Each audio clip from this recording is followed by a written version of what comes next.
Now it is my absolute privilege, for the third time, to welcome Jeremy Corbyn, the leader of the Labour Party.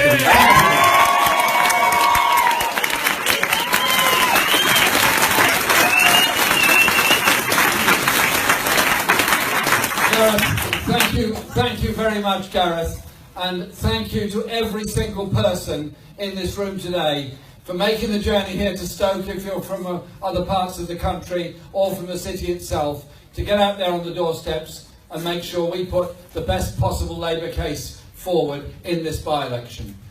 Because we're not going to win it with the help of the mass media, we're not going to help to win it by staying at home. We will only succeed in winning by getting out there on the doorstep and mobilising people to be there.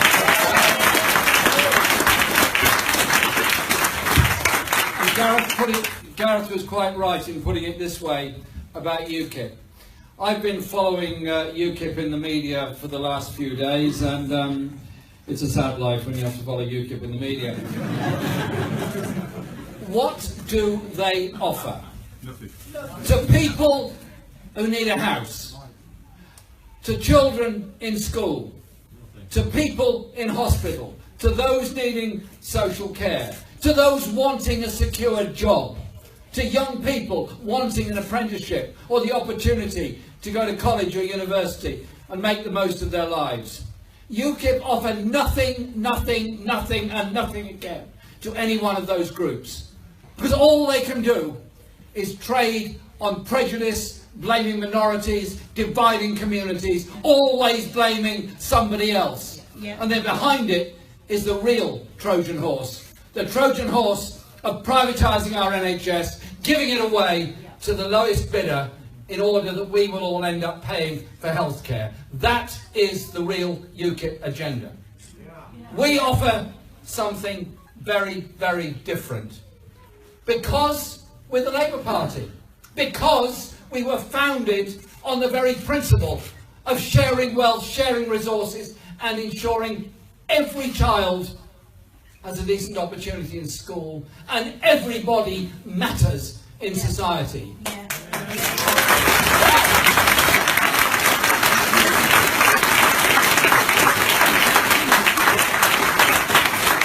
So we care about the homeless sleeping on our streets because it's wrong. It's morally wrong in a wealthy society that people should be homeless. We care about our NHS, not just because the Greater Iron Bevan passed the legislation to bring it about.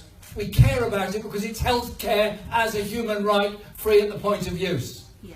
But the crisis in our NHS is a crisis of underfunding, a crisis of attacks on the very principle of the NHS by this government. And when Theresa May blames hospital managers, blames people, blames GPs, always blaming somebody, she needs to look at the health and social care legislation, passed, I might add, with Liberal Democrat support, that cost billions of pounds to top-down reorganise the NHS and privatise a lot of its services. And now the threats are getting even worse. The cuts all over the country. The social care crisis is absolutely at the heart of it. You take billions out of the social care budget, you pay the price. You pay the price in some people not being able to leave hospital when they should. You pay the price with people waiting in corridors to get an operation because there's no bed to go to. You pay the price at home when an elderly person in need of real support and social care doesn't get it, and a family member, nearly always a woman, has to give up their job, their work and their career in order to care for somebody at home. It's not because we don't want people to care, of course we do, but we believe in a society where we all care for each other, and we all care for each other because we all care about each other.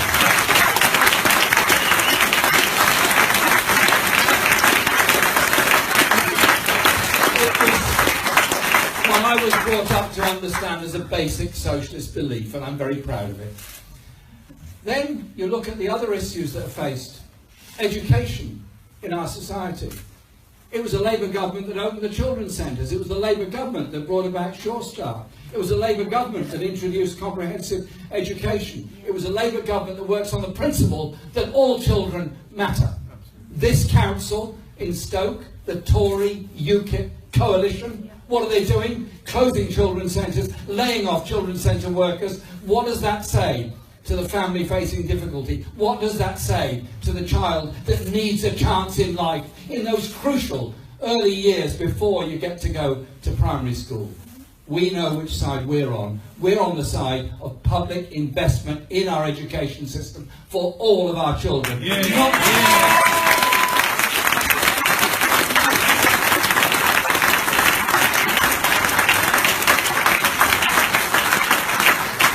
Not cutting every school budget knowing what the consequences of that are. The shortage of books that follow, the loss of teaching assistants, the loss of support in the classroom, the dangers to all of our children's education. A country that doesn't invest in its children has given up on its future. We haven't, we won't, we never will. We will invest in health, in education.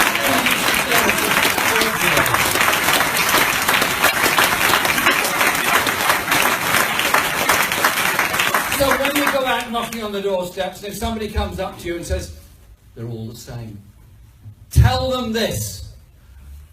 A Tory government since 2010, with Liberal Democrat support, brought in the Health and Social Care Act, which has damaged our health service, as I've just indicated, but also brought in a taxation system that has systematically redistributed wealth towards the wealthiest elite away from the majority, and used local government cuts all over the country to deliver that austerity message.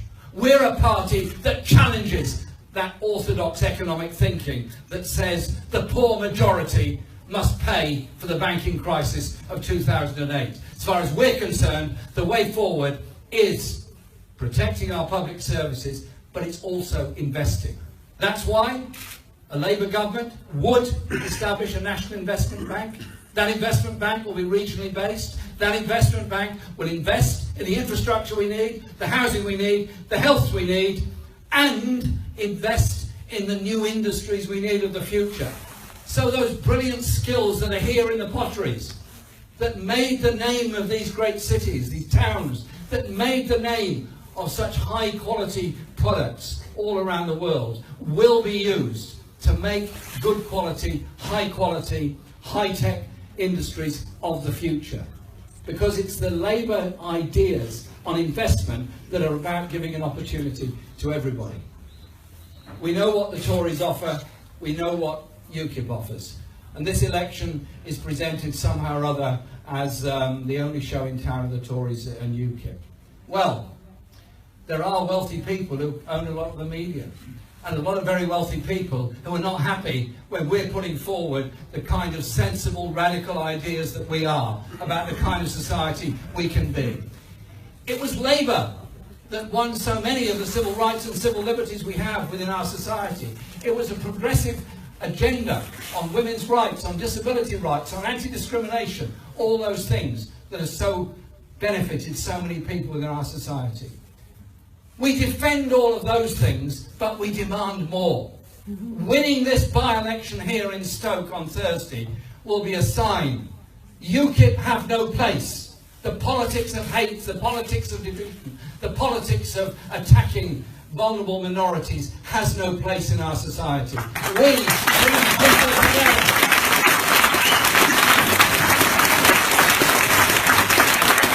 We bring our society and our communities together.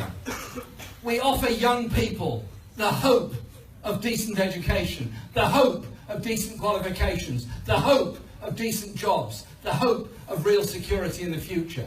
We offer the homeless people the hope that it's a Labour government that will build the houses that are necessary, a Labour government that will regulate the private rented sector, a Labour government that will bring about security in housing. These are the things we put forward. Gareth has put forward this, a plan for the potteries. And I've said to him, this plan for the potteries starts on Monday week in the Leader's office in Parliament to work out how we can